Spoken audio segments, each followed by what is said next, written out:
Welcome back to Classic Literature Free Audiobooks. Now, let the story continue with the Picture of Dorian Gray. Chapter 6. "I suppose you have heard the news, Basil," said Lord Henry, that evening, as Hallward was shown into a little private room at the Bristol, where dinner had been laid for three. "No, Harry," answered the artist, giving his hat and coat to the bowing waiter. "What is it? Nothing about politics, I hope. They don't interest me. There is hardly a single person in the House of Commons worth painting, though many of them would be the better for a little whitewashing." "Dorian Gray is engaged to be married," said Lord Henry, watching him as he spoke. Hallward started and then frowned. "Dorian engaged to be married," he cried. "Impossible. It is perfectly true." "To whom? To some little actress or other. I can't believe it. Dorian is far too sensible. Dorian is far too wise not to do foolish things now and then, my dear Basil. Marriage is hardly a thing that one can do now and then, Harry."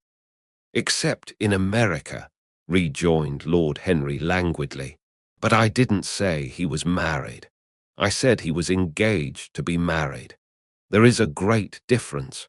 I have a distinct remembrance of being married, but I have no recollection at all of being engaged. I am inclined to think that I never was engaged. But think of Dorian's birth and position and wealth.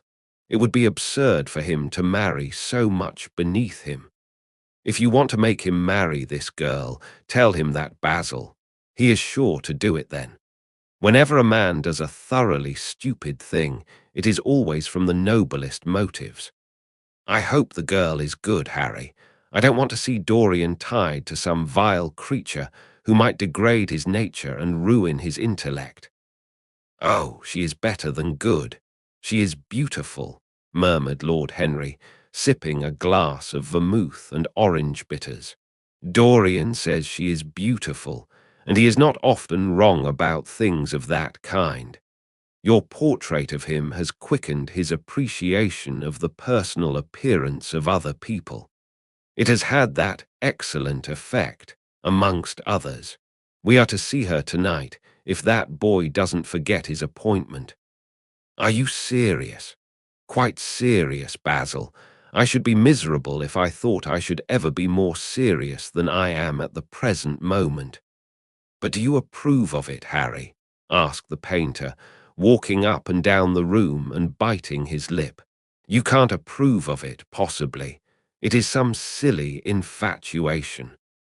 "I never approve or disapprove of anything now.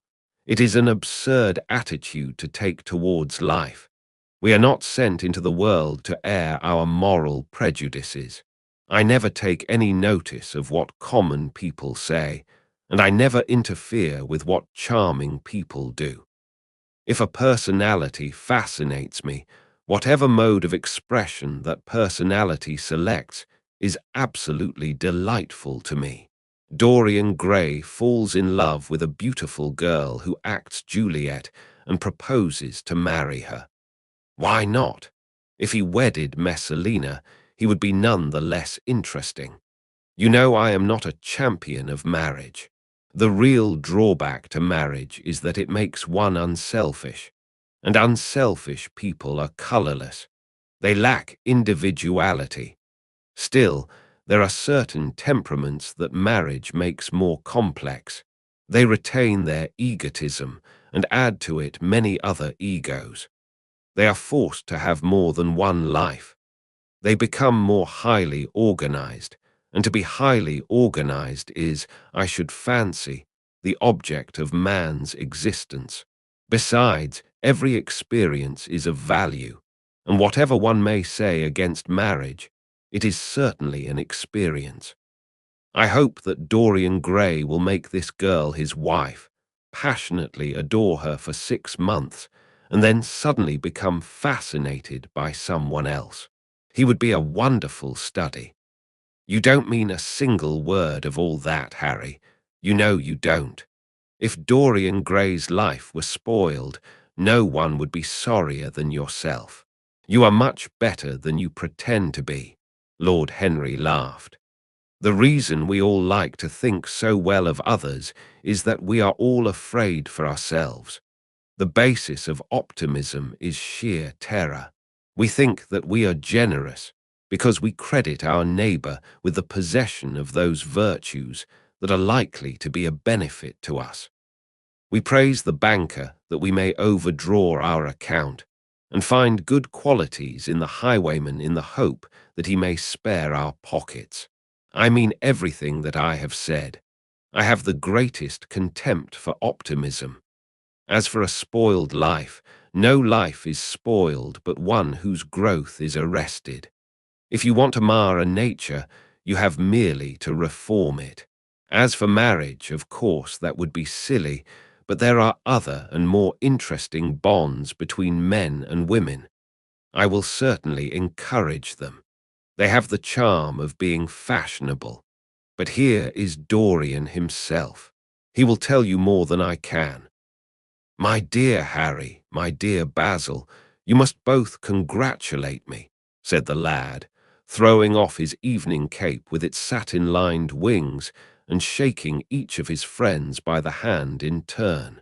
"I have never been so happy. Of course, it is sudden. All really delightful things are, and yet it seems to me to be the one thing I have been looking for all my life." He was flushed with excitement and pleasure and looked extraordinarily handsome.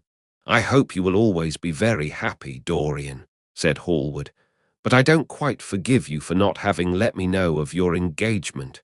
You let Harry know." "And I don't forgive you for being late for dinner," broke in Lord Henry, putting his hand on the lad's shoulder and smiling as he spoke. "Come, let us sit down and try what the new chef here is like, and then you will tell us how it all came about." "There is really not much to tell," cried Dorian as they took their seats at the small round table. "What happened was simply this. After I left you yesterday evening, Harry, I dressed, had some dinner at that little Italian restaurant in Rupert Street you introduced me to, and went down at 8 o'clock to the theatre. Sybil was playing Rosalind. Of course, the scenery was dreadful and the Orlando absurd. But Sybil, you should have seen her. When she came on in her boy's clothes, she was perfectly wonderful. She wore a moss-coloured velvet jerkin with cinnamon sleeves, slim, brown, cross-gartered hose, a dainty little green cap with a hawk's feather caught in a jewel, and a hooded cloak lined with dull red. She had never seemed to me more exquisite. She had all the delicate grace of that Tanagra figurine that you have in your studio, Basil.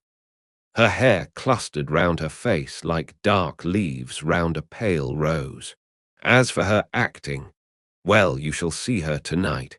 She is simply a born artist. I sat in the dingy box absolutely enthralled. I forgot that I was in London and in the 19th century. I was away with my love in a forest that no man had ever seen. After the performance was over, I went behind and spoke to her. As we were sitting together, suddenly there came into her eyes a look that I had never seen there before. My lips moved towards hers. We kissed each other. I can't describe to you what I felt at that moment. It seemed to me that all my life had been narrowed to one perfect point of rose-coloured joy. She trembled all over and shook like a white narcissus. Then she flung herself on her knees and kissed my hands. I feel that I should not tell you all this, but I can't help it. Of course, our engagement is a dead secret. She has not even told her own mother. I don't know what my guardians will say. Lord Radley is sure to be furious. I don't care. I shall be of age in less than a year, and then I can do what I like. I have been right, Basil, haven't I, to take my love out of poetry and to find my wife in Shakespeare's plays? Lips that Shakespeare taught to speak have whispered their secret in my ear. I have had the arms of Rosalind around me and kissed Juliet on the mouth. Yes, Dorian, I suppose you were right, said Hallward slowly. Have you seen her today? Asked Lord Henry.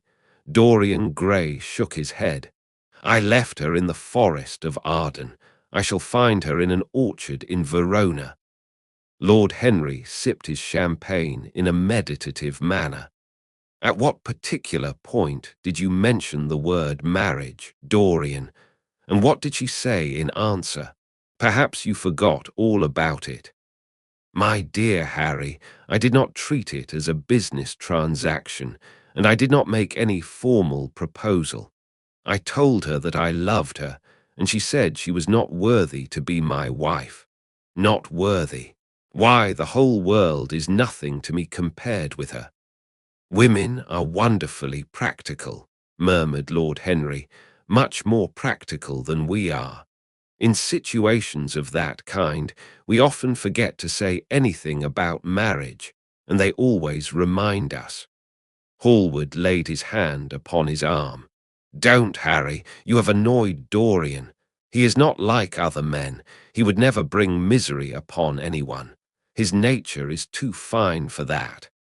Lord Henry looked across the table. Dorian is never annoyed with me, he answered. I asked the question for the best reason possible, for the only reason, indeed, that excuses one for asking any question, simple curiosity. I have a theory that it is always the women who propose to us, and not we who propose to the women, except, of course, in middle-class life. But then the middle classes are not modern. Dorian Gray laughed and tossed his head. You are quite incorrigible, Harry, but I don't mind. It is impossible to be angry with you. When you see Sybil Vane, you will feel that the man who could wrong her would be a beast without a heart. I cannot understand how anyone can wish to shame the thing he loves. I love Sybil Vane.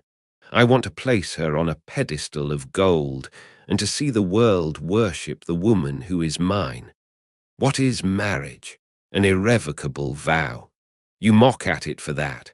Ah, don't mock. It is an irrevocable vow that I want to take.